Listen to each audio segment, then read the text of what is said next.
স্বাগতম বিৰতিৰ পাছত ব্ৰেকিং নিউজ মৰিগাঁও আদালতৰ চৌহদত চুৰিকাঘাটৰ ঘটনা সংঘটিত হৈছে চুৰিৰে উপৰ্যুপৰি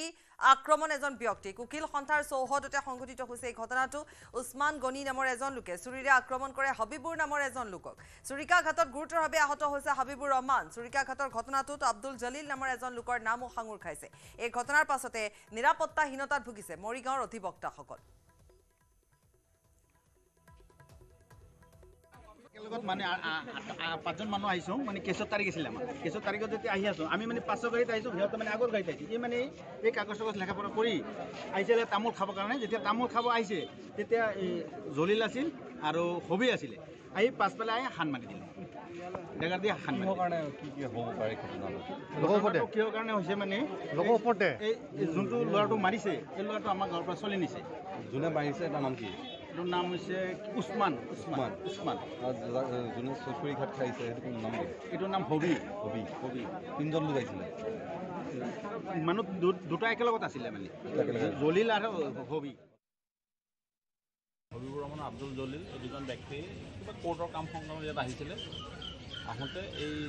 উছমান আলী বোলাজনে চুৰি লৈ আহিছিলে হাতত পলিথিন এটাৰ ভিতৰত ইয়াতে এটেক কৰি দিলে দিয়াত ইঞ্জুৰি হ'ল যিজনক প্ৰথমে এটেক কৰিছিলে তেখেতে সিমান বেছি ইঞ্জুৰি হোৱা নাই কিন্তু বাকী যিজনে বচাবলৈ গ'ল তেখেতে হাতত দুখ পাইছে আব্দুল জলিল হয় আব্দুল জলিল আৰু ইতিমধ্যে হস্পিটেল নিয়া হৈছে আৰু ইজনেও যিজনে মাৰিছিলে তেখেতেও হাতত অলপ দুখ পোৱা বুলি কৈছে নিয়া হৈছে আৰু এইটো সম্পূৰ্ণ পাৰ্চনেল মেটাৰ ইয়াতে মানে এই দুজন ব্যক্তিয়ে কোৰ্টত সাক্ষী দিবলৈ আহিছিলে আহোঁতে মানে সি ইয়াতে পাই পেলাই ইয়াতে এটেক কৰি দিলে বৃহস্পতিবাৰে সংঘটিত তেজপুৰৰ কলিয়া ভুমুৰা দলঙৰ দুৰ্ঘটনাস্থলীত এতিয়াও অভিযান চলাব পৰা নাই দলঙৰ ৰেলিং ভাঙি ব্ৰহ্মপুত্ৰত পৰিছিল এখন ট্ৰাক লুইটৰ ভৰা বুকুত পৰা ট্ৰাকখনৰ এজনৰ মৃতদেহ নিশা উদ্ধাৰ হৈছিল যদিও এতিয়াও আৰু এজন লোকৰ মৃতদেহ উদ্ধাৰ হোৱা নাই নিশাৰে পৰা অব্যাহত থকা ধাৰাসাৰ বৰষুণৰ ফলত এই মুহূৰ্ততে উদ্ধাৰ অভিযান চলাব পৰা নাই এছডিআৰএফ দলে দুৰ্ঘটনাগ্ৰস্ত ট্ৰাকখন এই মুহূৰ্ততো ব্ৰহ্মপুত্ৰৰ বুকুতে আবদ্ধ হৈ আছে কালি বিয়লি এজনৰ মৃতদেহ উদ্ধাৰ কৰা হয় সন্দেহ কৰা হৈছে আনজন লোকৰ মৃতদেহ হয়তো এতিয়াও দুৰ্ঘটনাগ্ৰস্ত ট্ৰাক ভিতৰতে আবদ্ধ হৈ আছে উল্লেখ কৰিব লাগিব যে 2011 চনৰ 11 মেত একে স্থানতে অনুৰূপ দুৰ্ঘটনা সংঘটিত হৈছিল আৰু আজি কুপতি উক্ত ট্ৰাকখন উদ্ধাৰ কৰিব পৰা নগল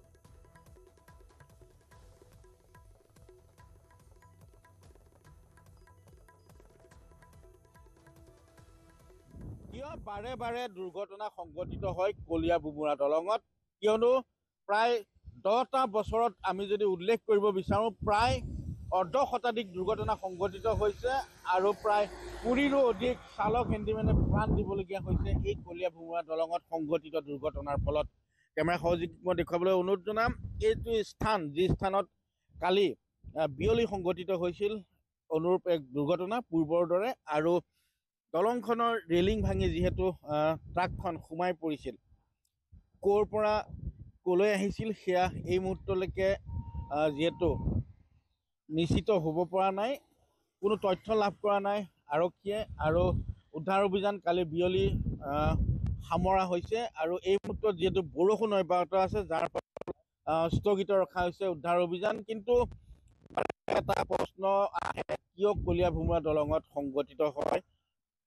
দুৰ্ঘটনা ইয়াতে ষ্ট্ৰীট লাইটসমূহ আছিল ষ্ট্ৰীট লাইটসমূহ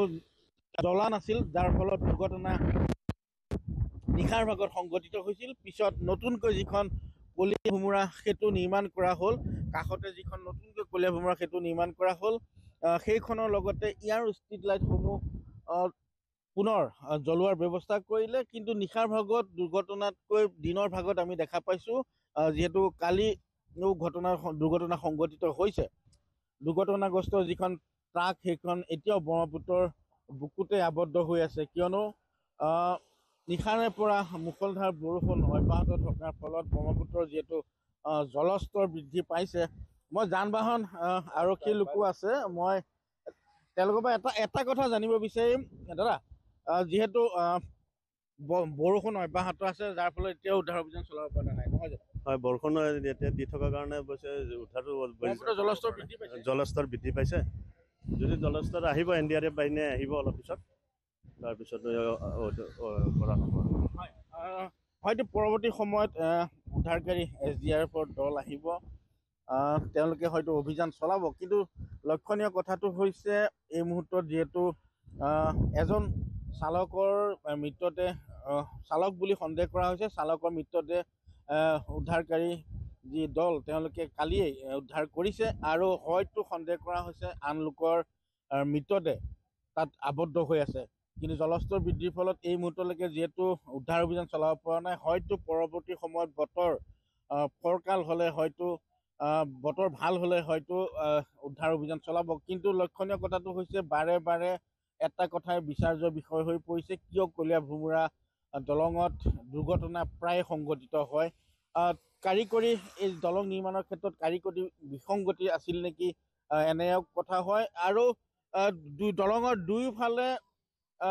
আৰক্ষী পহৰাদাৰী আৰক্ষী দল থাকে যদিও গতিবেগ কিন্তু যথেষ্ট নিয়ন্ত্ৰণত নাথাকে। গতিবেগ যথেষ্ট হাৰত বৃদ্ধি পায় আৰু দ্ৰুত বেগত চলোৱাৰ ফলতো হয়তো দুৰ্ঘটনা সংঘটিত হ'ব পাৰে। এনে কিছুমান বিষয় আছে যিসমূহ বিষয় হয়তো যান বাহন আৰক্ষীয়ে তেওঁলোকে পৰীক্ষা কৰিলে সেইসমূহ বিষয় পোহৰলৈ আহিব। কিন্তু এই মুহূৰ্তত কলীয়া ভোমোৰা দলঙৰ দুৰ্ঘটনাৰ ফলত যিখন ট্ৰাক আবদ্ধ হৈ আছে সেই ট্ৰাকখন হয়তো উদ্ধাৰ কৰাৰ চেষ্টা চলাব অভিযানকাৰী দলে। সমগ্ৰ গোৱালপাৰা জোকাৰি যোৱা দুধনৈ মহিলা হত্যাকাণ্ডৰ লগত জড়িত থকা মূল অভিযুক্তক অৱশেষত আৰক্ষীৰ জালত পৰিল। বৃহস্পতিবাৰে নিশা মেঘালয়ৰ খাৰখুটাৰৰ পৰা দুধনৈ আৰক্ষীয়ে গ্ৰেপ্তাৰ কৰে নিপ্পজ্যোতি ৰাভা নামৰ যুৱকজনক। হত্যাকাণ্ড সংঘটিত হোৱাৰ পাছত কাৰণ বিচাৰি হাহাকাৰ কৰিছিল আৰক্ষীয়ে। কি কাৰণত মহিলাগৰাকীক হত্যা কৰা হৈছিল সেই সম্পৰ্কে বিভিন্ন কথা সেই সময়ছোৱাত প্ৰচাৰলৈ আহিছিল। কিন্তু বৰ্তমান ফাদিল হৈছে ৰহস্য। ধনৰ লেনদেনৰ বাবে স্নাতক চতুৰ্থ ষান্মাসিকৰ ছাত্ৰ নিপ্পজ্যোতি ৰাভাই হত্যা কৰিছিল ফুলেশ্বৰী বৰ্মন নামৰ মহিলাগৰাকীক। নিপ্পজ্যোতি ৰাভাৰ দেউতাকে ফুলেশ্বৰীৰ পৰা লৈছিল বৃহৎ পৰিমাণৰ ধন। কিন্তু ধাৰি লোৱা ধন আদায় দিয়াৰ পাছতো ফুলেশ্বৰী বৰ্মন ৰাভাই অতিৰিক্ত ধন বিচাৰি দাবী ধমকি দিছিল নিপ্পজ্যোতি ৰাভাৰ পিতৃক, যাৰ বাবে প্ৰায় অশান্তিৰ সৃষ্টি হৈছিল আৰু সেইবাবে নিপ্পজ্যোতিয়ে হত্যা কৰিলে মহিলাগৰাকীক।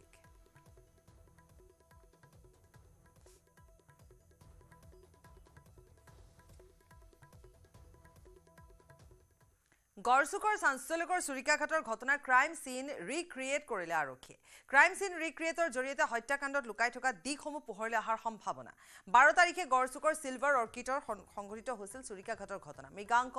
বৰ্মন নামৰ যুৱকজনক চুৰিকাঘাট কৰিছিল ৰাজু আলী নামৰ যুৱকজনে। ত্ৰিকোণ প্ৰেমৰ বাবে সংঘাত হৈছিল দুয়োজন যুৱকৰ মাজত। আৰক্ষীৰ সন্মুখত ৰাজু আলীয়ে দি গ'ল ঘটনাৰ বিৱৰণ। আৰক্ষীৰ লগতে দণ্ডাধীশ নৱজ্যোতি নাথ, এচিপি আৰু অচি উপস্থিত থাকে। কেনেকৈ মৃগাংক বৰ্মনক হত্যা কৰিছিল সকলো বৰ্ণনা ৰাজু আলীয়ে এফালৰ পৰা দি গ'ল।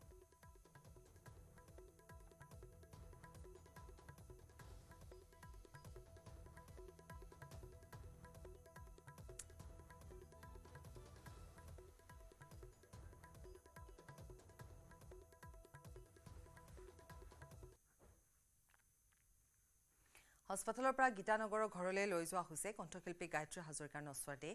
জনপ্ৰিয় কণ্ঠশিল্পী গায়ত্ৰী হাজৰিকা আৰু নাই। আজি দুপৰীয়া গুৱাহাটীৰ এখন ব্যক্তিগত হাস্পাতালত দুপৰীয়া 2:20 তেওঁ শেষ নিশ্বাস ত্যাগ কৰে। আৰু ইতিমধ্যে তেওঁৰ নশ্বৰ দেহ তেওঁৰ বাসগৃহলৈ লৈ যোৱা হৈছে। তেওঁৰ জনপ্ৰিয় গীত হৰাৰ পাতে পাতে ফাগুন নামে শীৰ্ষক গীতটি তেওঁ কণ্ঠদান কৰি অধিক জনপ্ৰিয় হৈ পৰিছিল। কৰ্কট ৰোগত দীৰ্ঘদিনৰ পৰা তেওঁ আক্ৰান্ত হৈ আছিল। ইতিমধ্যে শেষ নিশ্বাস ত্যাগ কৰিছে কণ্ঠশিল্পীগৰাকীয়ে। এই মুহূৰ্তত আমি প্ৰিয়ব্ৰতৰ সৈতে সংযোগ হৈছোঁ আৰু প্ৰিয়ব্ৰতে আমাক জনাব। প্ৰিয়ব্ৰত, আপোনাৰ ওচৰলৈ আহিছোঁ যিহেতু তেওঁৰ নশ্বৰ দেহ বাসগৃহলৈ লৈ যোৱা হৈছে। পোনে পোনে আপোনাৰ ওচৰলৈ যাম। হয় পাবৰি, ইতিমধ্যে সেই বেয়া খবৰটো দৰ্শকসকলক আপুনি জনাই গৈছে আৰু আমি বৰ্তমান উপস্থিত আছোঁ গীতানগৰস্থিত গায়ত্ৰী হাজৰিকাৰ বাসগৃহত। আৰু গীতানগৰ যি খেলপথাৰ আছে, খেলপথাৰৰ সমীপতে তেওঁৰ ঘৰ আৰু বৰ্তমান সময়ত তেওঁৰ ঘৰলৈ তেওঁৰ নশ্বৰ দেহ লৈ অনা দেখিবলৈ পোৱা গৈছে আৰু অজস্ৰ গুণমুগ্ধ বৰ্তমান সময়ত ইয়াতে ভিৰ কৰা দেখিবলৈ পোৱা গৈছে। আৰু সমান্তৰালকৈ এই ক্ষেত্ৰখনৰ লগত জড়িত লোকসকল, সেই বিশেষ লোকসকলকো বৰ্তমান সময়ত এই স্থানতে দেখিবলৈ পোৱা গৈছে। বিভিন্ন ক্ষেত্ৰৰ ব্যক্তিসকল, লগতে বোলছবি জগতৰ যিসমূহ জলিউডৰ লোকসকল আছে বা তেওঁলোকৰ যিসকল ব্যক্তিয়ে ইমান দিনে কাম কৰিছিল, তেওঁলোকো বৰ্তমান সময়ত এই স্থানত উপস্থিত হোৱা দেখিবলৈ পোৱা গৈছে। আৰু ইতিমধ্যে সকলোৱে গম পাইছে যে 2:15 তেওঁৰ শেষ নিশ্বাস ত্যাগ কৰিছিল আৰু তাৰ পাছতে নেমকেয়াৰ হস্পিটেলত নেমকেয়াৰ হস্পিটেলৰ পৰা পোনে পোনে এই বাসগৃহলৈ তেওঁ ঘৰখনলৈ লৈ অহা হৈছে আৰু কিছু সময় পাছতে তেওঁ গীতানগৰ খেলপথাৰলৈ লৈ যোৱা হ'ব তেওঁৰ নচলে আৰু তাতে এক শ্ৰদ্ধাঞ্জলি জনোৱা হ'ব ৰাজহুৱাভাৱে এক শ্ৰদ্ধাঞ্জলি অনুষ্ঠান আয়োজন কৰা দেখিবলৈ পোৱা গৈছে অজস্ৰ গুণমুগ্ধ বৰ্তমান সময়ত ভিৰ কৰিছে আৰু সমান্তৰালকৈ তাৰ পাছতেই প্ৰায় 6 বজাত বা তাৰ পাছৰ সময়খিনিত তেওঁক নৱগ্ৰহ শান্তি শ্মশানলৈ লৈ যাব বুলি ইতিমধ্যে গম পোৱা গৈছে আৰু বৰ্তমান সময়ত আৰু আমি পৰিৱেশ দেখুৱাই আছোঁ গীতানগৰস্থিত গায়ত্ৰী হাজৰিকা বাসগৃহৰ পৰা কেনেধৰণৰ অকল পৰিৱেশ অজস্ৰ গুণমুগ্ধৰ বৰ্তমান সময়ত সমবেত হৈছে সমাগম হৈছে এই স্থানত আৰু অজস্ৰ লোকক আচলতে তেওঁ কণ্ঠৰে মুগ্ধ কৰিবলৈ সক্ষম হৈছিল তেওঁ আচলতে যি দীঘলীয়া যাত্ৰা সেই সংগীতৰ যাত্ৰাখনত তেওঁ সকলোকে আচলতে মন মোহিবলৈ সক্ষম হৈছিল তেওঁৰ যি শুৱলা কণ্ঠ আছিল সেই কণ্ঠ সকলোকে আচলতে মনোৰঞ্জন কৰিবলৈ সক্ষম হৈছিল আৰু কেইবাটাও ইতিমধ্যে আপুনি যি ধৰণে উল্লেখ কৰিলে ঘোঁৰা পাতে পাতে নামে পলাশৰে ৰং ৰাঙলী শীৰ্ষক গীতটিয়ে অতি জনপ্ৰিয়তা লাভ কৰিবলৈ সক্ষম হৈছিল প্ৰায় প্ৰতিজন যদি কণ্ঠশিল্পীৰ কথা কওঁ তেন্তে প্ৰত্যেকজন কণ্ঠশিল্পীৰ মুখতে এই গীতটি শুনিবলৈ পোৱা যায় বা যিসমূহ আচলতে ষ্টেজ শ্ব' দেখিবলৈ পাওঁ আমি সেই শ্ব'সমূহতো কিন্তু এই বিশেষ গীতটিয়ে যথেষ্ট সমাদৰ লাভ কৰা বা প্ৰত্যেকগৰাকী শিল্পীয়ে এই গীতটি পৰিৱেশন কৰা আমি বিশেষভাৱে দেখিবলৈ পাওঁ গতিকে আজিৰ দিনটোত সেইগৰাকী কণ্ঠশিল্পী যিগৰাকী কণ্ঠশিল্পীয়ে আমাৰ সংস্কৃতিখনলৈ আমাৰ এই আচলতে পথাৰখনলৈ সংস্কৃতি পথাৰখনলৈ এনে এটা সুন্দৰ গীত উপহাৰ দিয়া কণ্ঠশিল্পীগৰাকীয়ে নিশ্চয় ত্যাগ কৰিছে আৰু তেনেস্থলত বৰ্তমান সময়ত কিন্তু এক শোকাকুল পৰিৱেশ দেখিবলৈ পোৱা গৈছে সকলো গুণমুগ্ধ আচলতে তেওঁক আজি সোঁৱৰিছে বা তেওঁ আচলতে যি কণ্ঠ আছিল তাক পুনৰবাৰ স্মৰণ কৰিছে আৰু সংগীতৰ যাত্ৰা অতি দীঘলীয়া আছিল বুলি তেওঁ ইতিমধ্যে জানিব পৰা গৈছে যি আচলতে পূৰ্বতে আপুনি উল্লেখ কৰিছে যে অসমৰ ভিতৰতে মেট্ৰিকত সংগীত বিষয়ত সৰ্বোচ্চ নম্বৰ লাভ কৰিবলৈ সক্ষম হৈছিল তেওঁ গতিকে সংগীতৰ প্ৰতি কেনেধৰণৰ ৰাপ আছিল সংগীতৰ প্ৰতি কেনেধৰণৰ তেওঁৰ হেঁপাহ আছিল সংগীত তেওঁ কেনেধৰণে চৰ্চা কৰিছিল কিমান আচলতে কিমানটো সীমাত তেওঁ সংগীতক ভাল পাইছিল সেই কথা আজি কোনো নতুনকৈ কোৱাৰ বা নতুনকৈ চৰ্চা কৰা হয়তো সময় নহয় বা কোনো প্ৰয়োজন নাই বৰ্তমান সময়ত কাৰণ গোটেই কথাখিনি জানিব পৰা গৈছে তেওঁৰ কামৰ পৰাই তেওঁ নিজৰ পৰিচয় দি গৈছে আৰু সমান্তৰালকৈ অসমৰ বহুকেইখন বিশেষ চিনেমাত তেওঁ কণ্ঠ নিগৰাই যোৱা দেখিবলৈ পোৱা গৈছে কাঞ্চনজংঘা চিনেমাত যি নিশা নিশা গীতটি আছে সেই গীতটিও তেওঁ কণ্ঠদান কৰা দেখিবলৈ পোৱা গৈছিল আৰু যথেষ্ট সমাদৰ লাভ কৰা দেখিবলৈ পোৱা গৈছিল অৰ্থাৎ তেওঁ যি কামতে আচলতে কৰিছিল সেই কামসমূহ ৰাইজে বহুলভাৱে আদৰি লোৱা দেখিবলৈ পোৱা গৈছে যথেষ্ট সমাদৰ লাভ কৰা দেখিবলৈ পোৱা গৈছিল আৰু যথেষ্ট সংখ্যক লোকৰ সমাগমো ঘটিছে কাৰণ তেওঁক শেষবাৰৰ বাবে বিদায় জনাবলৈ তেওঁৰ পৰিয়ালৰ লোকৰ সমানে সমানে তেওঁৰ সংগীত জগতখনৰ যিসকল তেওঁৰ সতীৰ্থ আছে তেওঁলোকো লাহে লাহে তাত উপস্থিত হৈছে সেয়াও দেখিবলৈ পোৱা গৈছে আছুৰ তৰফৰ পৰাও তেওঁক হয়তো শেষ বিদায় জনাব আপুনি যদি অকণমান চাই তাত ভাষ্য ল'ব পৰা যদি কোনোবা আছে বা গায়ত্ৰীৰ বিষয়ে গায়ত্ৰী হাজৰিকাৰ বিষয়ে ক'ব পৰা বা এই যে যিকেইটা দিন তেওঁ কৰ্কট ৰোগত আক্ৰান্ত হৈ আছিল তেওঁ দীৰ্ঘদিন ধৰি কৰ্কট ৰোগত আক্ৰান্ত হৈ আছিল তেওঁ চিকিৎসাও চলি আছিলে গতিকে এই কথাবোৰ অকণমান জানিব পৰা কোনোবা যদি ব্যক্তি থাকে আপুনি যদি অকণমান আগবাঢ়ি চায় প্ৰিয়ব্ৰত হয় নিশ্চয় পাবই বৰ্তমান সময়ত আমি পৰিৱেশটো দেখুৱাইছোঁ যে অজস্ৰ গুণমুগ্ধ তেওঁৰ এই বাসগৃহত একত্ৰিত হৈছে তেওঁলোক আহি উপস্থিত হৈছে আৰু পৰিৱেশটো যথেষ্ট শোকাকুল তথাপি আমি তেওঁলোকৰ মনৰ কথাবোৰ জানিবলৈ চেষ্টা কৰিম বা তেওঁলোকৰ পৰা অকণমান সুধিম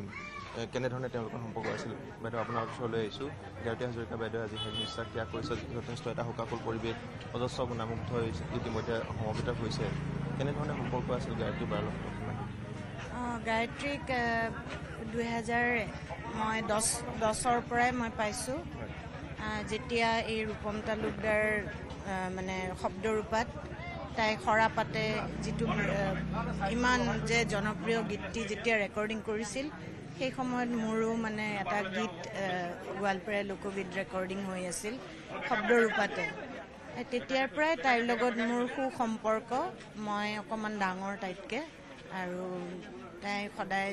জবাবাইকৈ সম্বোধন কৰিছিল আৰু ইমান সুকণ্ঠী আছিল আৰু অসুখৰ কথাটো জানিছিলোঁ কিন্তু এনেকৈ যে অকালতে মানে হেৰাই যাব সপোনতো ভবা নাই এইখিনি আৰু এতিয়া ক'বলগীয়া মানে তেনেকুৱা হেৰি নাই কি ক'ব বিচাৰিছিলে বা হয় কেতিয়া গম পোৱা গৈছিল তেওঁ এনেধৰণৰ এটা ৰোগাক্ৰান্ত হৈ আমি শুনিছিলোঁ যোৱা বছৰ যোৱা বছৰ এবছৰমান হৈ গৈছে তেতিয়া আমি গম পাইছোঁ যে তাই এই জটিল অসুখটোত আক্ৰান্ত হৈছে বুলি গম পাইছিলোঁ। তাৰপিছত তাইৰ ট্ৰিটমেণ্ট চলি আছিল, খুব ভালকৈ ট্ৰিটমেণ্ট চলি আছিল, কিন্তু হঠাৎ বেছি হেৰি হ'ল, ডিটৰেট হৈ গ'ল চাগে। আৰু আজি ঘটনাটো ৰাতিপুৱাই গম পাইছোঁ, নেম কেয়াৰত 3 দিন ধৰি এডমিট হৈ থকাটো। ধন্যবাদ জনাইছোঁ আপোনাক। আৰু এনেধৰণে যথেষ্ট পুৰণি চিনাকি, 2010 চনৰে চিনাকি বাইদেউ, আৰু তেওঁ পুনৰ সেই অতীতৰ কথাবোৰ সোঁৱৰা দেখিবলৈ পোৱা গৈছে। কেনেধৰণে আচলতে গায়ত্ৰী হাজৰিকাৰ সৈতে তেওঁ সম্পৰ্ক স্থাপন হৈছিল, কেনেধৰণে তেওঁক লগ পাইছিল, গোটেই কথাখিনি তেওঁ অকণমান ইতিমধ্যে উল্লেখ কৰিছে। আমি আৰু পুনৰ এবাৰ গোটেই পৰিৱেশটো দেখুৱাইছোঁ যে কেনেধৰণে যিয়ে খবৰ পাইছে আচলতে তেওঁৱে এই ঘৰখনলৈ আহিছে বুলি বৰ্তমান সময়ত ক'ব লাগিব, বা সেই ব্যক্তিসকল বৰ্তমান সময়ত এই স্থানত সমবেত হোৱা বুলি ক'ব লাগিব। বাইদেউৰ ওচৰলৈ আহিছোঁ অকণমান, যথেষ্ট এটা শোকাকুল পৰিৱেশ। বাইদেউ শেষ নিশ্বাস ত্যাগ কৰিছে ইতিমধ্যে। গতিকে কেনেধৰণৰ সম্পৰ্ক আছিল বাইদেউৰ লগত, সকলোৱে আজি সোঁৱৰিছে বাইদেউ। ক'বলৈ ভাষাই নাই। মোৰ ডাঙৰ ছোৱালী একেবাৰে সৰুৰ পৰা বাইদেউৰ তত্ত্বাৱধানত সংগীত শিক্ষা লৈছিল। বাইদেউ মানে গুৰু তথা অভিভাৱকৰ নিচিনাই আছিল। একেবাৰে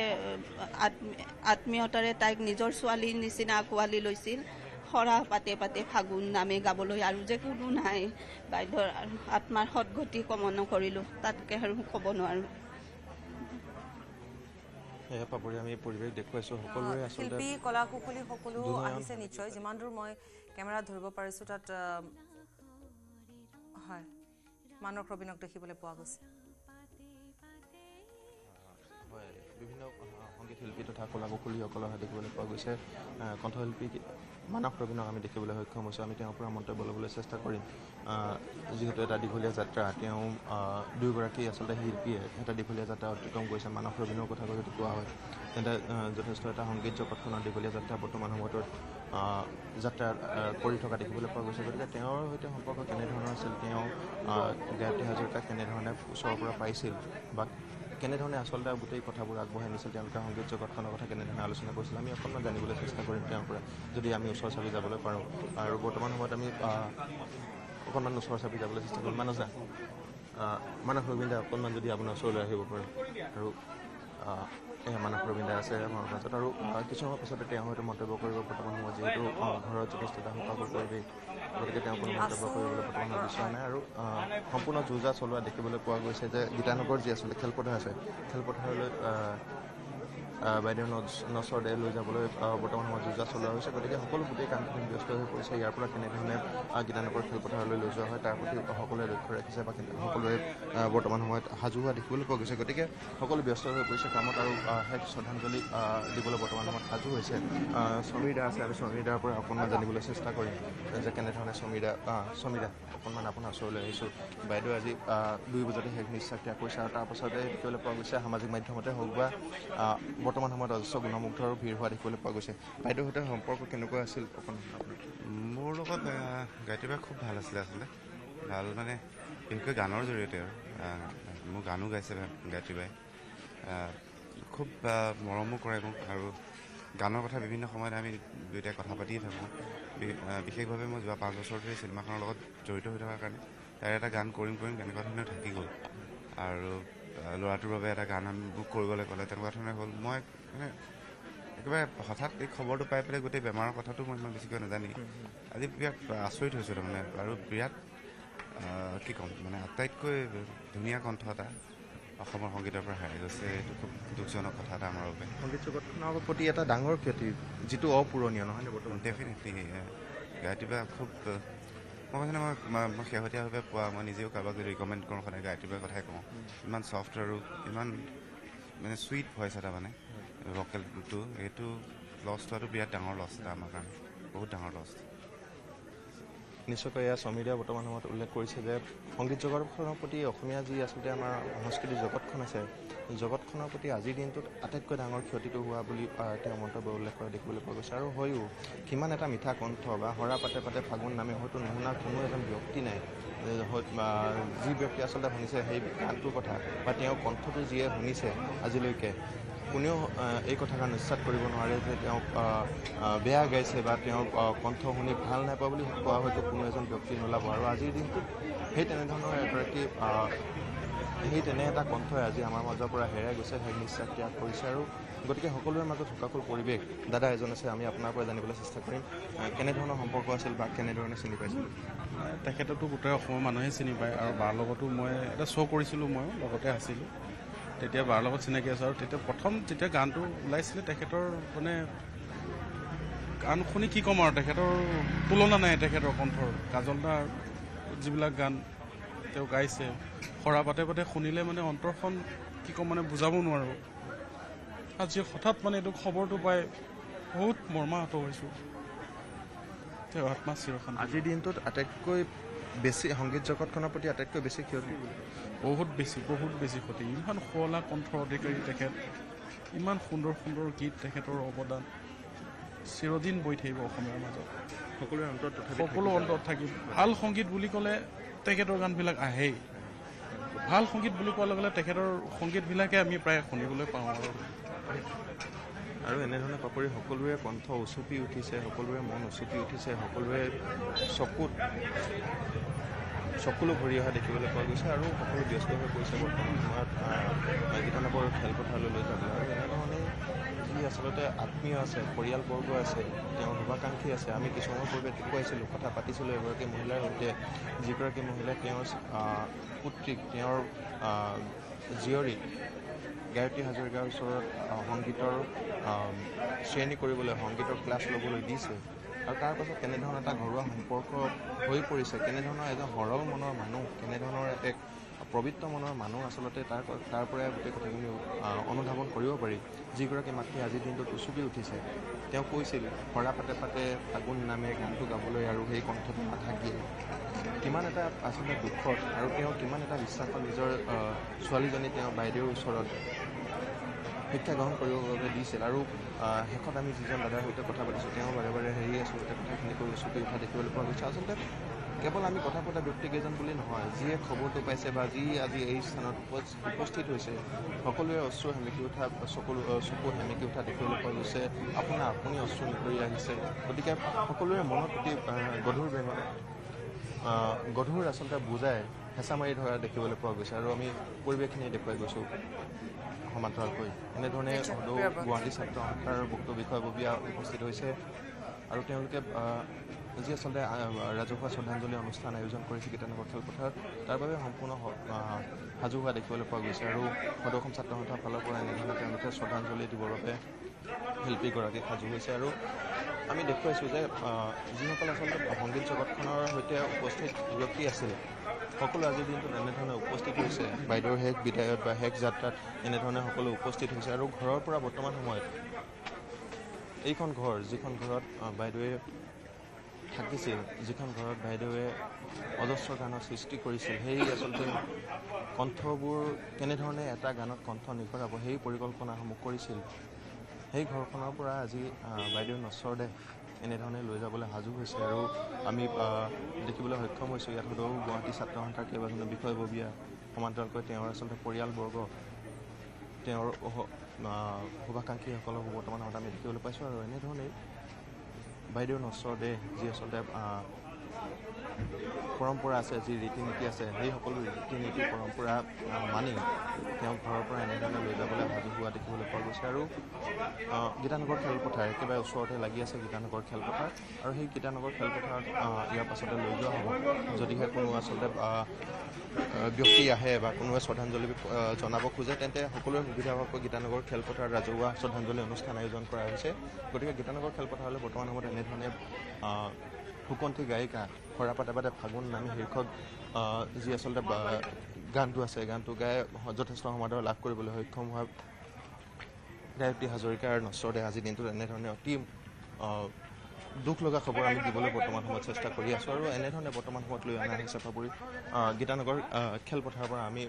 গোটেই দৃশ্যাংশ দেখুৱাই আছোঁ। এনেধৰণেই বৰ্তমান সময়ত লৈ অনা হৈছে আৰু সকলোৰে অশ্ৰু সকলোৰে চকুত কেৱল চকুলো দেখিবলৈ পোৱা গৈছে সকলোৰে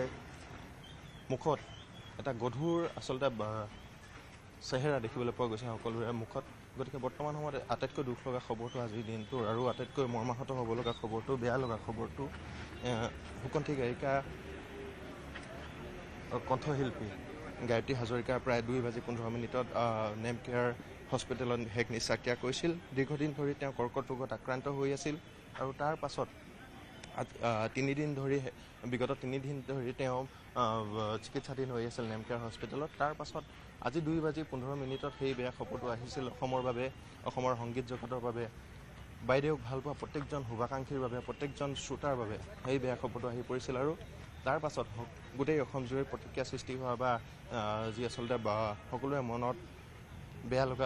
বেয়া লাগি পৰিছিল আৰু তাৰ পাছতেই পোনে পোনে লৈ অনা হৈছিল গুৱাহাটী গীতানগৰস্থিত বাইদেউৰ বাসগৃহলৈ আৰু বাসগৃহৰ পৰা সমীপতে থকা যি আচলতে গীতানগৰ খেলপথাৰ আছে খেলপথাৰলৈ বৰ্তমান সময়ত শ্ৰদ্ধাঞ্জলি অনুষ্ঠান যি আয়োজন কৰা হৈছে ৰাজহুৱা শ্ৰদ্ধাঞ্জলি জ্ঞাপনৰ বাবে লৈ অনা দেখিবলৈ পোৱা গৈছে আৰু উপস্থিত থকা আমি দেখিবলৈ পাইছোঁ বাইদেউৰ অজস্ৰ গুণমুগ্ধ বাইদেউৰ অজস্ৰ শ্ৰোতা আৰু সমান্তৰালভাৱে সাংস্কৃতিক জগতখনৰ লগত জড়িত থকা বহুতো পুৰোধা ব্যক্তি বহুকেইজন গায়ক কণ্ঠশিল্পী আৰু সমান্তৰালকৈ যি আচলতে সংগীত স্ৰষ্টা আছে সংগীতৰ জগতখনৰ লগত জড়িত ব্যক্তিসকল আৰু তাৰ লগতে বৰ্তমান সময়ত আমি দেখিছোঁ যে যি আচলতে সদৌ গুৱাহাটী ছাত্ৰ সন্থাৰ নেতৃবৰ্গ আছে সেই নেতৃবৰ্গ আহি উপস্থিত হৈছে আৰু গীতানগৰ খেলপথাৰত বৰ্তমান সময়ত এই শ্ৰদ্ধাঞ্জলি অনুষ্ঠানটো আয়োজন কৰি বাইদেউক যাতে সকলোৱে ৰাজহুৱাভাৱে শ্ৰদ্ধাঞ্জলি জ্ঞাপন কৰিব পাৰে তাৰ বাবে ব্যৱস্থা কৰি তোলা বৰ্তমান সময়ত দেখিবলৈ পোৱা গৈছে পাপৰি আৰু আমি পৰিৱেশটো অকণমান দেখুৱাই যাবলৈ চেষ্টা কৰিছোঁ প্ৰিয়ব্ৰত ধন্যবাদ জনাম এই মুহূৰ্তত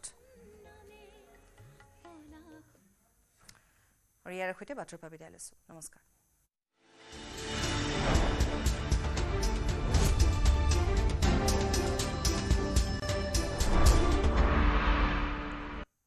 নমস্কাৰ খবৰ মহানগৰলৈ স্বাগতম ষ্টুডিঅ'ত মই পাপৰি ইছমাইল হুছেইনক আটক মঙলদৈ আৰক্ষী যোৰহাটৰ গড়আলিৰ পৰা আটক ইছমাইল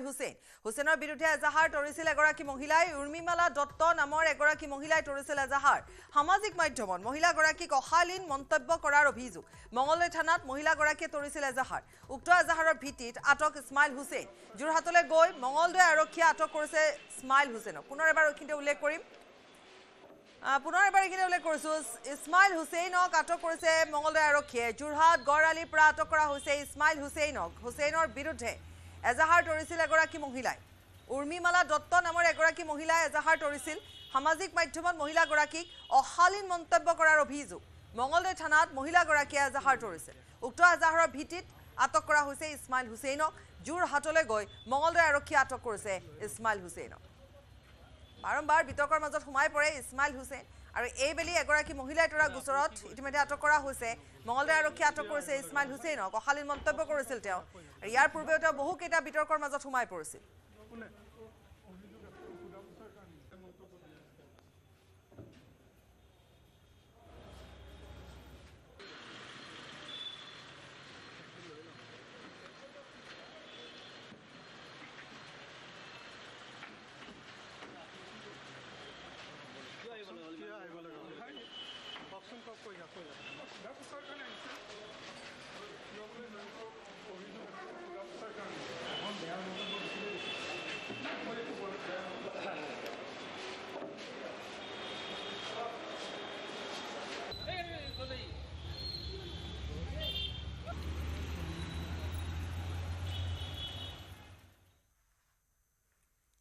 টিয়কত পথ দুৰ্ঘটনা নিহত চাইকেল আৰোহী টাটা এচি বাহনে মহতিয়ালে চাইকেল আৰোহী আৰু পথচাৰীক নিহত চাইকেল আৰোহীজন মুদৈজান ভৰলুৱাৰ গোবিন শইকীয়া দুৰ্ঘটনাত আহত পথচাৰীজন মন্তু বৰা টিয়কৰ বাদুলি পুখুৰীৰ ৰাষ্ট্ৰীয় ঘাইপথত ভয়ংকৰ দুৰ্ঘটনা সংঘটিত হৈছে এই পথ দুৰ্ঘটনাত নিহত হৈছে এগৰাকী চাইকেল আৰোহী টাটা এচি বাহনে মহতিয়াই লৈ যায় চাইকেল আৰোহী আৰু পথচাৰীক নিহত চাইকেল আৰোহীজন মুদৈজান ভৰলুৱাৰ গোবিন শইকীয়া দুৰ্ঘটনাত আহত পথচাৰীজন মন্তু বৰা টিয়কৰ বাদুলি পুখুৰীৰ ৰাষ্ট্ৰীয় ঘাইপথত এই ভয়ংকৰ দুৰ্ঘটনাটো সংঘটিত হৈছে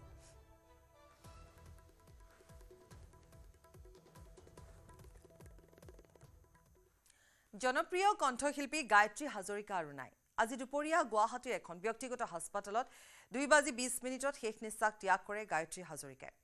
হৰা পাতে পাতে ফাগুন নামে শীৰ্ষক গীতটিত কণ্ঠদান কৰি অধিক জনপ্ৰিয় হৈ পৰিছিল গায়ত্ৰী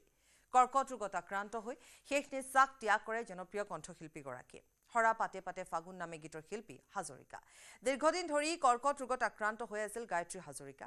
হৰা পাতে পাতে ফাগুন নামে গীতৰ উপৰিও জোনাক নাছিল বনত আবেলিৰ হেঙুলি আকাশে যেতিয়া জোনাক নামিছিল মাথো এজাক বৰষুণ তোমালৈ মোৰ মৰম আদি গীতৰ বাবে জনপ্ৰিয় আছিল গায়ত্ৰী হাজৰিকা মনোজ বৈশ্যৰ ক্ৰোধ যতীন বৰাৰ ৰত্নাকৰ জুবিন গাৰ্গৰ কাঞ্চনজংঘা আদিৰ উপৰিও ভালে সংখ্যক অসমীয়া কথাছবিৰ গীততো তেওঁ কণ্ঠদান কৰিছিল 1980 চনত জন্ম লাভ কৰিছিল গায়ত্ৰীয়ে কণ্ঠশিল্পী গায়ত্ৰী হাজৰিকাৰ বিয়োগত অনুৰাগীৰ লগতে শোকস্তব্ধ হৈ পৰিছে ৰাজ্যৰ সংগীত জগত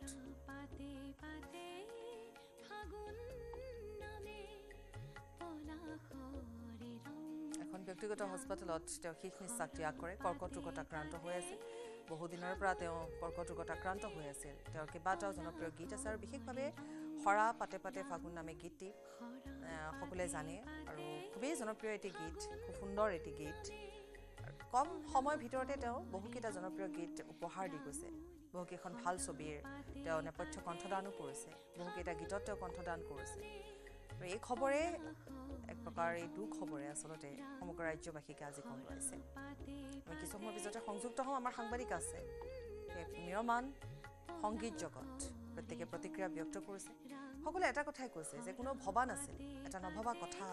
এটা নভবা ঘটনা যেন সংঘটিত হয় ব্যক্তিগত এখন চিকিৎসালয়ত তেওঁ শেষ নিশ্বাস ত্যাগ কৰিছে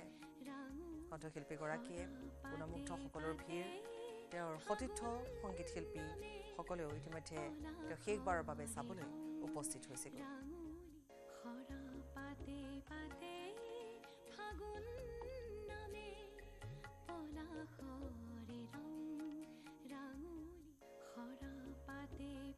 খুব সুন্দৰ গীতত তেওঁ কণ্ঠদান কৰিছে যথেষ্ট জনপ্ৰিয় এটি গীত আৰু তাৰ উপৰিও ইতিমধ্যে আমি কৈছোঁৱেই যে বহুকেইটা গীতত তেওঁ কণ্ঠদান কৰিছে কিছু আমি পৰৱৰ্তী সময়ত ভাইচও শুনাম যিসকল লোকে তেওঁক শেষবাৰৰ বাবে চাবলৈ আহিছে তেওঁৰ বিষয়ে ইতিমধ্যে আমি কৈছোঁৱেই আৰু সকলোৱে জানে গায়ত্ৰী হাজৰিকা সকলোৱে জানে এগৰাকী জনপ্ৰিয় কণ্ঠশিল্পী পৰৱৰ্তী সময়ত সংযুক্ত হ'ম আৰু কিছু খবৰ আমি জনাম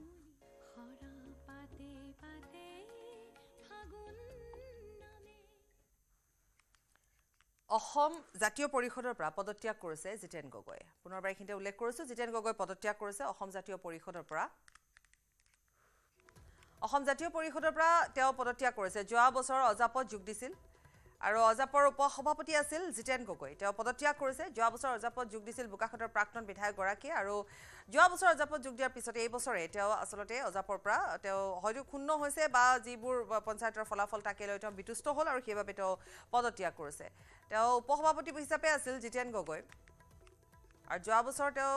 যোগদান কৰিছিল দলীয় বেনাৰ পোষ্টাৰ সকলোৱে তেওঁ ফালি দিছে মচি দিছে পঞ্চায়ত নিৰ্বাচনত অজাপৰ ফলাফলৰ বাবে এই সিদ্ধান্ত গ্ৰহণ কৰিছে পঞ্চায়ত নিৰ্বাচনত অজাপৰ যি ফলাফল দেখিলে সেই ফলাফলৰ পিছতে তেওঁ হয়তো বিতুষ্ট হৈ পৰিলে বা সেইবাবে তেওঁ অজাপৰ কোনো ভৱিষ্যত নেদেখি তেওঁ তাৰ পৰা পদত্যাগ কৰিছে তাৰ কাৰ্যালয়ত থকা যিবোৰ বেনাৰ পোষ্টাৰ আছে সকলো তেওঁ ইতিমধ্যে ফালি পেলাইছে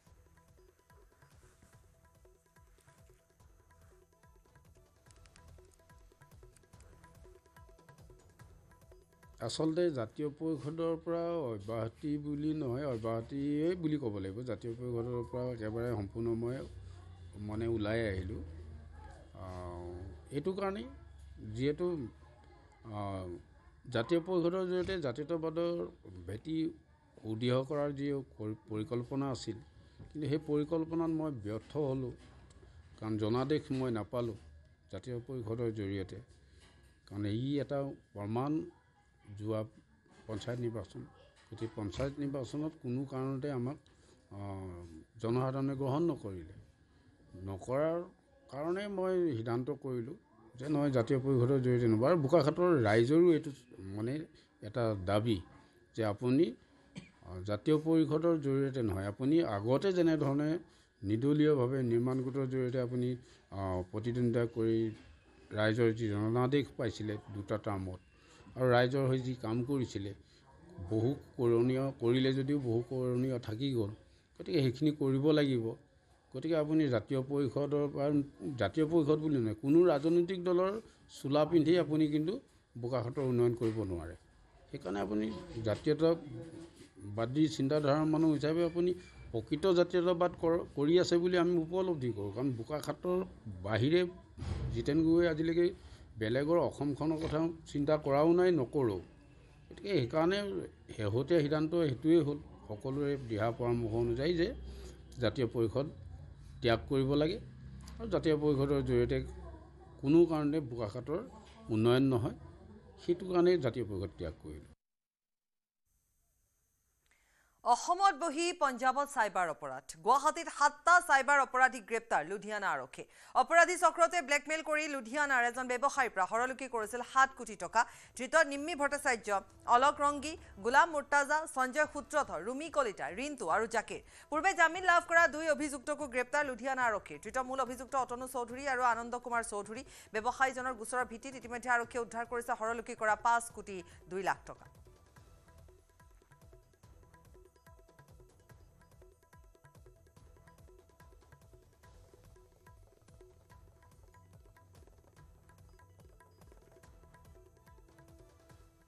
আৰু ব্ৰেকিং নিউজ, পৰ্যটন বিভাগৰ নিযুক্তি কেলেংকাৰী গোচৰ ৰুজু। তদন্তৰ অন্তত চিএম ভিজিলেন্সে গোচৰ ৰুজু কৰিলে।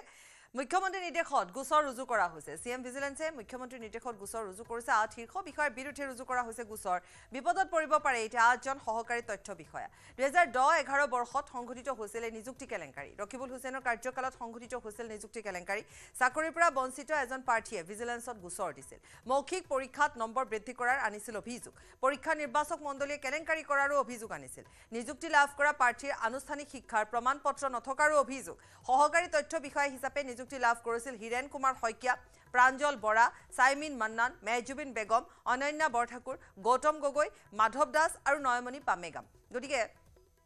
তেওঁলোকে কেনেধৰণে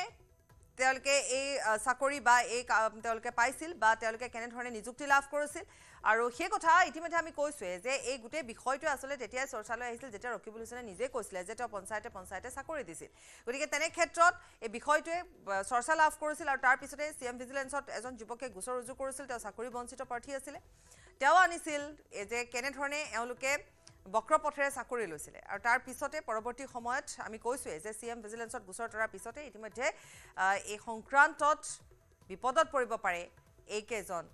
সহকাৰী তথ্য বিষয়া।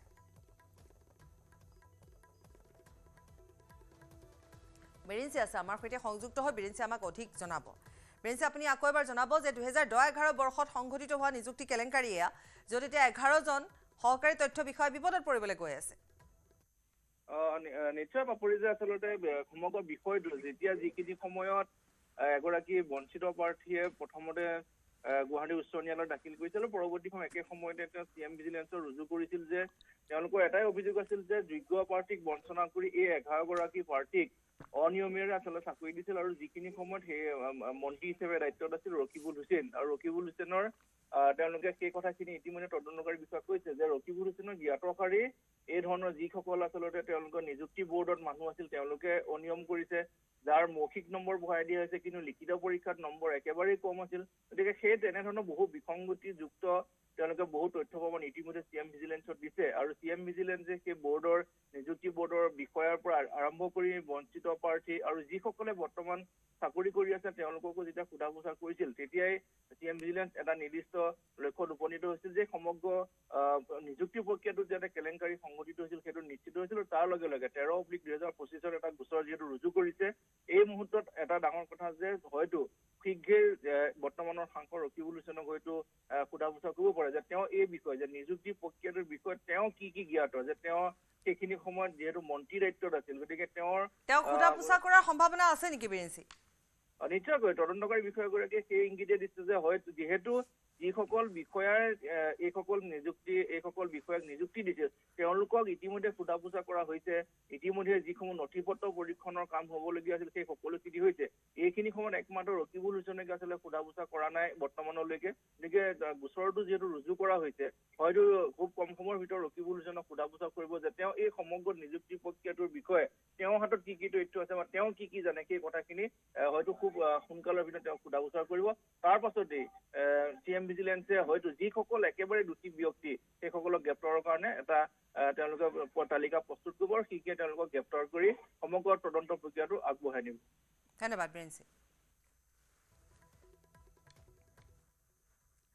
অবৈধ সুৰাৰ বেপাৰ কৰি লতাশিল আৰক্ষী জালত পৰিল এগৰাকী শীৰ্ষ আৰক্ষী বিষয়াৰ পিতৃ উজান বজাৰত দীৰ্ঘদিন ধৰি সুৰাৰ বেপাৰ চলাই আহিছিল ধন দাস নামৰ ব্যক্তিজনে আৰক্ষী বিভিন্ন সময়ত ধন দাসৰ বাসগৃহত অভিযান চলাই সুৰা জব্দও কৰিছিল কিন্তু শেহতীয়াকৈ এপিএছ কন্যাৰ কথা নুশুনি পিতৃ আৰু হতিয়া মাতৃয়ে ৰমৰমীয়া সুৰাৰ বেহা চলাই আছিল অতিষ্ঠ হৈ এপিএছ কন্যাই নিজে লতাশিল আৰক্ষীক অৱগত কৰাত আৰক্ষী অভিযান চলাই জব্দ কৰিছে বৃহৎ পৰিমাণৰ বিলাতী সুৰা বিক্ৰী কৰাৰ বাবে পিতৃ মাতৃৰ লগত নাথাকে এপিএছ কন্যা বৰ্তমান শোণিতপুৰ জিলাত কৰ্মৰত হৈ আছে ধন দাসৰ কন্যা উল্লেখযোগ্য যে ধৃত ধন দাসৰ কন্যা এগৰাকী সুদক্ষ আৰক্ষী বিষয়া ইফালে আৰক্ষী অহাৰ উমান পাই পলায়ন কৰিছে ধন দাস আৰু পত্নীয়ে পূৰ্বেও অবৈধ সুৰা বিক্ৰীৰ অপৰাধত গ্ৰেপ্তাৰ হৈছিল ধন দাস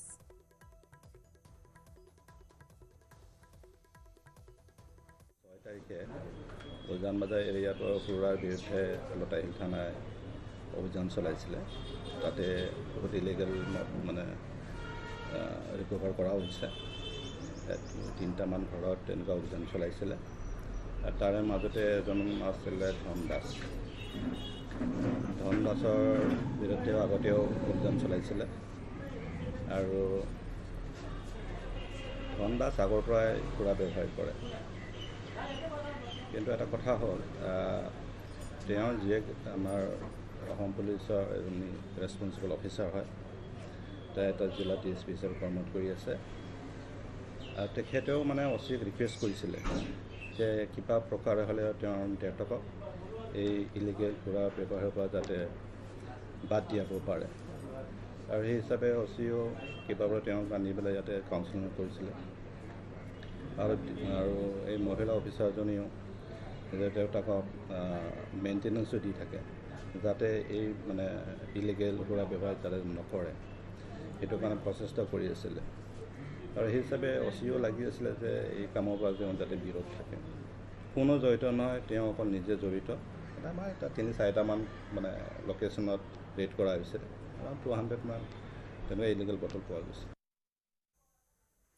পাকিস্তানক সমৰ্থন কৰি আৰক্ষীৰ জালত অধ্যাপক গোসাইগাঁও আৰক্ষী জালত জয়নাল আবেদিন নামৰ এজন পাকিস্তানৰ সমৰ্থনত ছ'চিয়েল মিডিয়াত পোষ্ট দিছিল গোসাইগাঁও মহাবিদ্যালয়ৰ ইংৰাজী বিভাগৰ মুৰব্বী অধ্যাপক আবেদিন গোসাইগাঁও আৰক্ষীৰ ঘটনাক লৈ তদন্ত অব্যাহত আছে পুনৰবাৰ এইখিনিতে উল্লেখ কৰিবলৈ ওলাইছোঁ যে এতিয়াও ছ'চিয়েল মিডিয়াত পাকিস্তানৰ সমৰ্থক ওলাইয়ে আছে পাকিস্তান সমৰ্থন কৰি আৰক্ষীৰ জালত পুনৰ এগৰাকী জালত পৰিছে এগৰাকী অধ্যাপক নাম হৈছে জয়নাল আবেদিন গোসাইগাঁও আৰক্ষীয়ে ইতিমধ্যে তেওঁক আটক কৰিছে পাকিস্তানৰ সমৰ্থনত ছ'চিয়েল মিডিয়াত তেওঁ পোষ্ট দিছিল গোসাইগাঁও মহাবিদ্যালয়ৰ ইংৰাজী বিভাগৰ মুৰব্বী অধ্যাপক আবেদিন গোসাইগাঁও আৰক্ষীৰ ঘটনাক লৈ তদন্ত অব্যাহত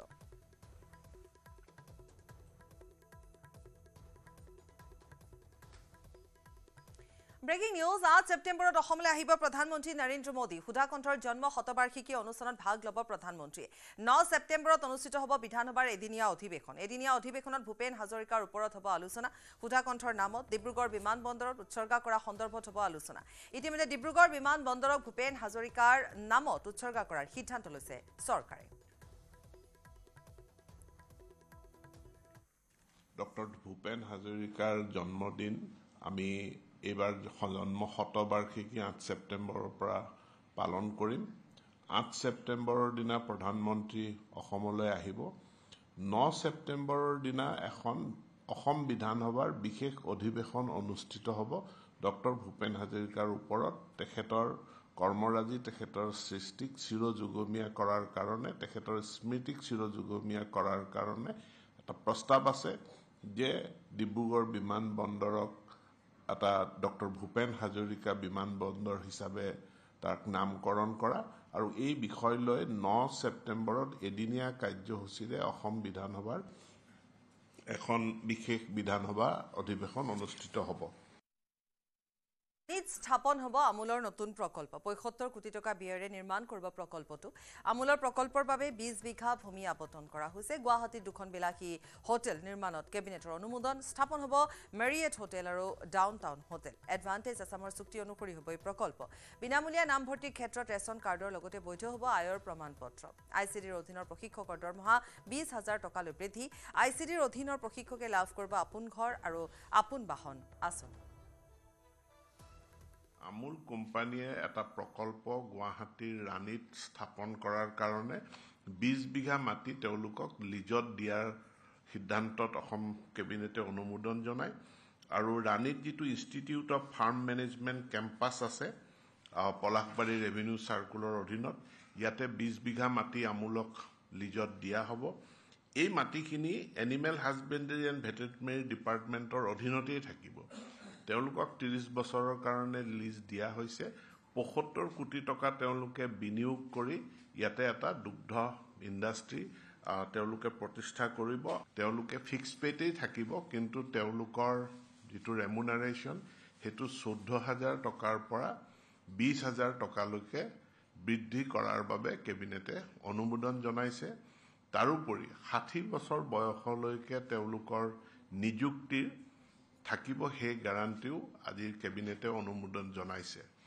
উপৰঞ্চীভাৱে তেওঁলোকে অসম চৰকাৰৰ যি আপোন ঘৰ আৰু আপোন বাহন আঁচনি আছে, সেই আপোন বাহন ঘৰৰ আঁচনিৰ সুবিধাখিনি তেওঁলোকে লাভ কৰিব। মুখ্যমন্ত্ৰীৰ যি লোকসেৱা আৰোগ্য আঁচনি আছে, সেই আঁচনিৰ সা সুবিধাখিনিও তেওঁলোকে লাভ কৰিব। বিভ্ৰান্তি একো নাই। মূল কথাটো হ'ল যে এই বিনামূলীয়া নামভৰ্তি BPL ষ্টুডেণ্টৰ কাৰণে 4 লাখ টকা যাৰ যিবিলাক পৰিয়ালৰ বাৰ্ষিক আয়, তেওঁলোকে এই বিনামূলীয়া নামভৰ্তিৰ সুযোগ সুবিধা পাব। এতিয়া এই আয় প্ৰমাণ কৰিবলৈ এফালেদি আমাৰ ৰেচন কাৰ্ডখন আছে, কিন্তু ৰেচন কাৰ্ডত কোনো ব্যক্তিৰ যদি নাম নাথাকে বা কোনো ব্যক্তিয়ে যদি কিবা কাৰণত তেওঁৰ ৰেচন কাৰ্ডখন তেওঁ পোৱা নাই বা পালেও ৰেচন কাৰ্ডখনত তেওঁৰ নাম নাই, তেনে ক্ষেত্ৰত পূৰ্বৰ দৰে যিটো ইনকাম চাৰ্টিফিকেট কম্পিটেণ্ট অথৰিটিৰ পৰা দিয়ে, সেই কম্পিটেণ্ট অথৰিটিৰ পৰা দিব পাৰিব। এইটো এটা ইমপ্লাইড কথা যে মূল কথাটো হ'ল BPL ষ্টুডেণ্টে এই বেনিফিট পাব, কিন্তু তেওঁ যে BPL, তেওঁৰ যে ইনকামটো, তেওঁৰ পৰিয়ালৰ ইনকামটো 4 লাখ টকাৰ তলত, সেইটো তেওঁ প্ৰমাণ কৰিব লাগিব। আমাৰ গাঁও পঞ্চায়তৰ সভাপতি আৰু উপসভাপতিৰ কাৰণে আমি 21 জুনৰ পৰা 10 জুলাইৰ ভিতৰত আমাৰ জিলা আয়ুক্তসকলে নটিফিকেশ্যন জাৰি কৰিব আৰু জিলা আয়ুক্তসকলে তেওঁলোকে একোজনকৈ অথৰাইজড অফিচাৰ নিয়োগ কৰিব আৰু সেই অফিচাৰক দায়িত্বসমূহ ভগাই দিব, কোনে কোনখন পঞ্চায়তত নিৰ্বাচনত অংশগ্ৰহণ কৰিব বা বাছনিত অংশগ্ৰহণ কৰিব আৰু সেইটোৰ আধাৰতে নিৰ্ধাৰিত টাইমত অৰ্থাৎ 21 জুনৰ আগতে জিলা আয়ুক্তসকলে তেওঁলোকে নটিফিকেশ্যন জাৰি কৰাৰ পিছত 21 জুনৰ পৰা 10 জুলাইৰ ভিতৰত গাঁও পঞ্চায়তৰ সভাপতি আৰু উপসভাপতিৰ কাৰণে নিৰ্বাচন অনুষ্ঠিত হ'ব আৰু সেইদিনাখন তেওঁলোকৰ শপত গ্ৰহণ হ'ব। তাৰপিছত নিৰ্বাচন অনুষ্ঠিত হ'বগৈ। AP প্ৰেচিডেণ্ট বা AP ভাইচ প্ৰেচিডেণ্টৰ কাৰণে 11 জুলাইৰ পৰা 20 জুলাইৰ ভিতৰত তেওঁলোকক শপত গ্ৰহণ কৰাৰ লগতে তেওঁলোকক নিৰ্বাচিত কৰি তেওঁলোকক দায়িত্ব অৰ্পণ কৰিব আৰু ঠিক তেনেকুৱাকৈ জিলা পৰিষদৰ সভাপতি বা উপসভাপতিৰ কাৰণে 21 জুলাইৰ পৰা 30 জুলাইৰ ভিতৰত তেওঁলোকক শপত গ্ৰহণ কৰাৰ লগতে তেওঁলোকক সভাপতি আৰু উপসভাপতি নিৰ্বাচিত কৰি তেওঁলোকক দায়িত্ব অৰ্পণ কৰিব। অৰ্থাৎ 1 আগষ্টৰ পৰা তেওঁলোকে সুকলমে কাম কৰিব পাৰিব। মহানগৰীৰ যুৱতীক প্ৰতাৰণা কৰি আটক হল যুৱক। বিয়াৰ প্ৰলোভনেৰে এগৰাকী যুৱতীক প্ৰতাৰণাৰ অভিযোগ। ধৃত যুৱকজন ৰিহাবাৰীৰ মহাদেৱপুৰ পথৰ হৰ্ষ জৈন। লতাশিল আৰক্ষী থানাত ভুক্তভোগী যুৱতীয়ে এজাহাৰ দিছিল। যুৱকজনক আটক কৰিবলৈ যাওঁতে আৰক্ষীকো আক্ৰমণৰ অভিযোগ। আৰক্ষীয়ে কেইবাজনো লোকৰ বিৰুদ্ধে গোচৰ ৰুজু কৰিছে। এতিয়াও পলাতক আৰক্ষীক আক্ৰমণ কৰা লোকজন।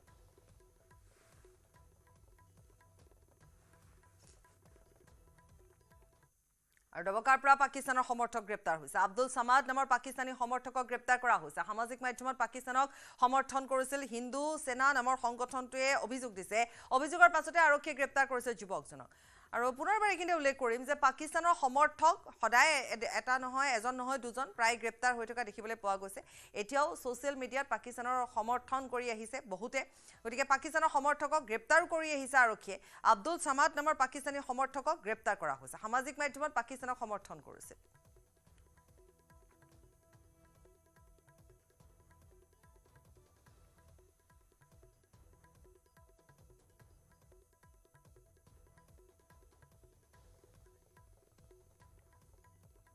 গুৱাহাটীত ডোনাৰ মন্ত্ৰী জ্যোতিৰাদিত্য সিন্ধিয়া অসমৰ কেইবাটাও কাৰ্যসূচীত অংশ ল'ব কেন্দ্ৰীয় মন্ত্ৰীগৰাকীয়ে। ভ্ৰমণকালত বিভাগীয় কাম কাজৰো পৰ্যালোচনা কৰিব জ্যোতিৰাদিত্য সিন্ধিয়াই। দিছপুৰত মুখ্যমন্ত্ৰীয়ে বৈঠকত মিলিত হ'ব কেন্দ্ৰীয় মন্ত্ৰীগৰাকী। পঞ্চায়ত নিৰ্বাচনত বিজেপিৰ সফলতাক লৈও প্ৰতিক্ৰিয়া প্ৰকাশ কৰিছে কেন্দ্ৰীয় মন্ত্ৰীগৰাকীয়ে। দিছপুৰত মুখ্যমন্ত্ৰীয়ে মিলিত হ'ব গুৱাহাটীত উপস্থিত ডোনাৰ মন্ত্ৰী জ্যোতিৰাদিত্য সিন্ধিয়া অসমৰ কেইবাটাও কাৰ্যসূচীত তেওঁ অংশগ্ৰহণ কৰিব ভ্ৰমণকালত বিভাগীয় কাম কাজৰো পৰ্যালোচনা কৰিব জ্যোতিৰাদিত্য সিন্ধিয়াই দিছপুৰত মুখ্যমন্ত্ৰীৰ বৈঠকত মিলিত হ'ব কেন্দ্ৰীয় মন্ত্ৰীগৰাকী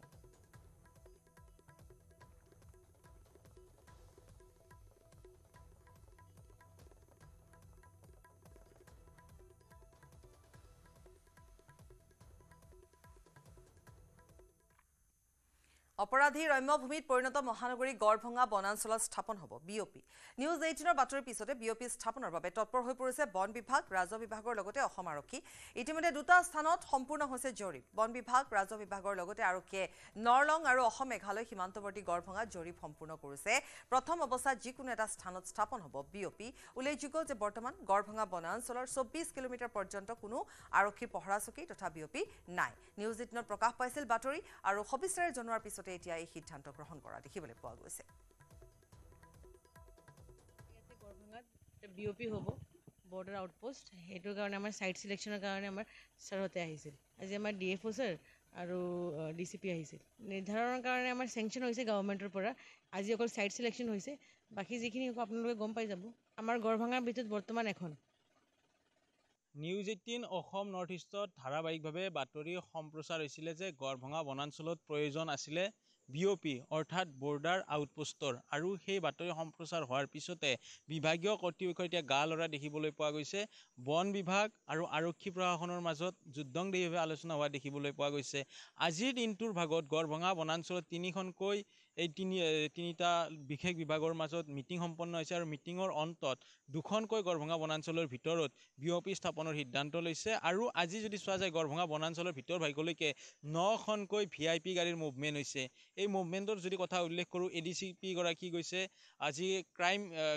ক্ষমা কৰিব যি বৰ্ডাৰ ডিচিপি থাকে বৰ্ডাৰ ডিচিপি গৈছে বৰ্ডাৰৰ এচিপি গৈছে গড়চুক থানাৰ আৰক্ষী গৈছে সমান্তৰালভাৱে পলাশবাৰী আৰক্ষী থানাৰো কিন্তু ভাৰপ্ৰাপ্ত বিষয়া সমন্বিত দল আহিছিলে গড়ভঙাৰ এই পথছোৱাৰে আজি ভিআইপি মুভমেণ্ট হৈছে সতীৰ্থই দেখুৱাইছে এই স্থানেৰে 9খনকৈ ভিআইপি গাড়ী গৈছে ইনোভা বাহন গৈছে স্কৰপিঅ বাহন গৈছে আৰু প্ৰতিখন বাহনতে এডিচি পৰ্যায় এছিয়াছ পৰ্যায়ৰ এপিএছ পৰ্যায়ৰ আইপিএছ পৰ্যায়ৰ বিষয়া আছিলে আৰু তেখেতসকলে আলোচনা কৰিছিলে মীমাংসাৰ অন্তত দুটাকৈ স্থানত বিঅপি স্থাপন কৰা হ'ব গড়ভঙা বনাঞ্চলৰ অসম মেঘালয়ৰ সীমান্তত এখন বিঅপি আৰু আনখন নৰলং বুলি এটা স্থান আছে আৰু সেই নৰলং বোলা স্থানতে কিন্তু আন এখন বিঅপি স্থাপন কৰা হ'ব বিশেষকৈ শেহতীয়াভাৱে 5টা মাহত কেইবাটাও ইয়াতে মৃত্যু মুখত পৰিছিলে আৰু হত্যাকাণ্ডৰ বলি হ'ব লগা হৈছিলে য'ত মুকলিকৈ গুলীচালনা কৰিছিলে চোকা অস্ত্ৰেৰে আক্ৰমণ কৰিছিলে তেনেধৰণৰ ঘটনাসমূহ পোহৰলৈকে আহিছিলে তাৰে পিছতে এক প্ৰকাৰ আৰক্ষী প্ৰশাসন সক্ৰিয় হৈছে আৰু বাৰম্বাৰ সেই বাতৰি সবিস্তাৰে নিউজ 18 অসম নৰ্থ ইষ্টত প্ৰচাৰ হৈছিলে আৰু সেই বাতৰিৰ পিছতে এতিয়া তৎপৰ হোৱা দেখিবলৈ পোৱা গৈছে আৰু বিঅপিখন স্থাপন হোৱাৰ লগে লগে গড়ভঙা বনাঞ্চলত যি ধৰণে অবাধে এক প্ৰকাৰ অপৰাধী ৰম্যভূমি হিচাপে বিবেচিত হৈছিলে সেইসমূহ হয়তো নিয়ন্ত্ৰণ হ'ব বিশেষকৈ আমি ছেপ্টেম্বৰ মাহৰ আমি সেই কথা জানো বা আপোনালোকে জ্ঞাত এল্টো বাহনৰ ভিতৰতে হত্যা কৰি থৈ গৈছিলে দুৰ্বৃত্তই পিষ্টলেৰে মুকলিকৈ গুলীচালনা কৰিছিলে য'ত দুটাকৈ সজীৱ গুলী উদ্ধাৰ হৈছিলে চুৰি উদ্ধাৰ হৈছিলে আৰু বিভিন্ন সময়ত এনেধৰণৰ অপৰাধজনিত ঘটনা সংঘটিত হৈ আহিছিলে আৰু এই মুহূৰ্তত আমি জনালোঁ যে গড়ভঙা বনাঞ্চলত এনেধৰণৰ ঘটনাসমূহ ঘটি আহিছিলে আৰু নিউজ 18 বাতৰিৰ পিছত এতিয়া প্ৰতিটো বিভাগ তৎপৰ হোৱা দেখিবলৈ পোৱা গৈছে গোলাঘাটৰ ফৰকাটিঙত ড্ৰাগছ সহ আটক হৈছে দুজন আৰক্ষীয়ে জব্দ কৰিছে প্ৰায় 3 কোটি টকাৰ ড্ৰাগছ আটক ফৰিদুৰ ৰহমান আৰু দিগন্ত বৰগোহাঁই নামৰ দুজন দীৰ্ঘদিন ফৰিদুৰ ড্ৰাগছৰ বেহাৰে জড়িত হৈ থকাৰ অভিযোগ আটকাধীন দুইজনকে জেৰা অব্যাহত ৰাখিছে আৰক্ষীয়ে কালিৰ পৰা আমি অপাৰেশ্যন ষ্টাৰ্ট কৰিছিলোঁ আৰু আজি 12টামান বজাত এখন আমি বলেৰো ভেহিকল ইণ্টাৰচেপ্ট কৰিলোঁ ফৰকাটিং অপিৰ সন্মুখতে আৰু গাড়ীখন আমি থৰলি যেতিয়া চাৰ্চ কৰিছোঁ এইটো ফুয়েল টেংক আছে ফুয়েল টেংকত 45 হেৰইন বক্স আছে আপোনাৰ ৱেট আছে 512 গ্ৰামছ ড্ৰাইভাৰ এৰেষ্ট কৰা হৈছে তেখেতৰ নাম দিগন্ত বৰগোহাঁই গোলাঘাটৰে হয় আৰু ইয়াৰ যোনটো মেইন ছাপ্লাইৰ আছিলে তেওঁ এই তিৰুৱালৰে হয় বহুত পুৰণা ৰেকৰ্ড আছে বহুত দিন ধৰি তেওঁক আমি বিচাৰি আছিলোঁ তেওঁৰ লিংক আমি এষ্টাব্লিছ কৰি আছিলোঁ তো তেখেতৰ নাম মামু আৰু অৰিজিনেল নাম ফৰিদুৰ ৰহমান হয় আৰু যোনটো ৰিচিভাৰ আছিলে তেখেতৰ ঘৰ তিনিচুকীয়া ঢলাত হয় প্ৰফুল্ল দত্তৰ নাম আৰু অলৰেডি শদিয়া পুলিচে আমাৰ ৰিকুৱেষ্টত তাত তেওঁৰ ঘৰ চাৰ্চ কৰিছে আৰু প্ৰফুল্ল দত্তকো এৰেষ্ট কৰা হৈছে বাতৰিত সময় হৈছে চমু বাণিজ্যিক বিৰতি